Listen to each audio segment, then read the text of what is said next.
Continuing with the series of tongue twisters, we are going to consider a very particular sound. It's the oo sound.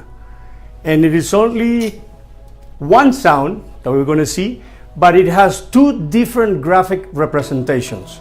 That means the words that you're going to learn today are homophones, because they could sound the same, but they could mean something different according to the part of the speech that it belongs to.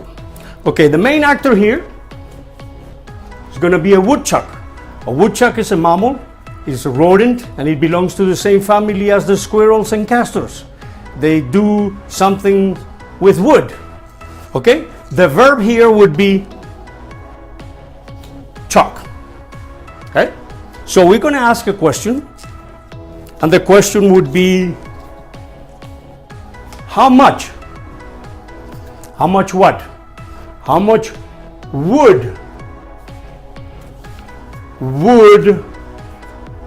a woodchuck chuck? That's the first part of the sentence. How much wood a woodchuck chuck? If, this is the second part of the sentence, is the conditional.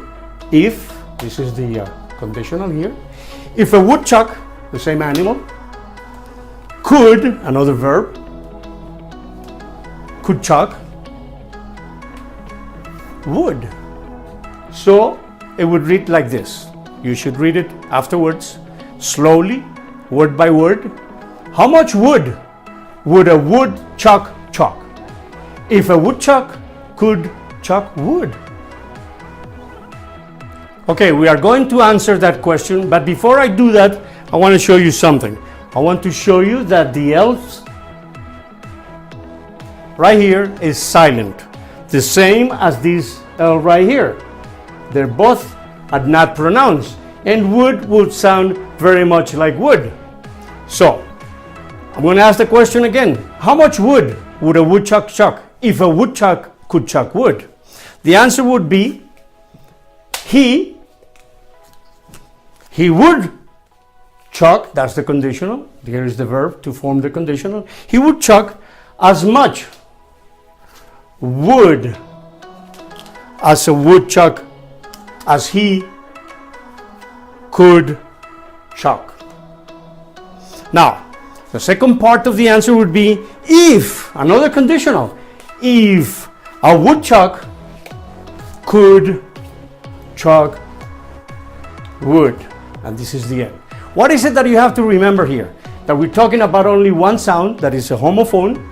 We're talking about two silent L's, questions, and the same sounds represented in different ways. So I'm going to read it for you once again. How much wood would a woodchuck chuck if a woodchuck could chuck wood? Well, he would chuck as much wood as he could chuck if a woodchuck could chuck wood. Now, we're going to clean the board, and you're going to repeat it with me on the board as it appears, and you can judge yourself if you have learned it or not. So now is your turn to say it. How much wood would a woodchuck chuck if a woodchuck could chuck wood?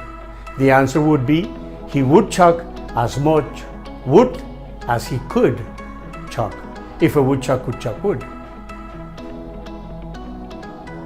Well, this is the end of it.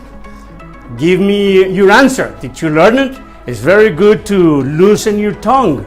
If you like the video, give us a like. Visit our page, that is the backup to our channel, and see what you can learn from it. It's absolutely free. If you haven't subscribed, do so please. We'll see you next time with another tongue twister. We have a fourth one coming.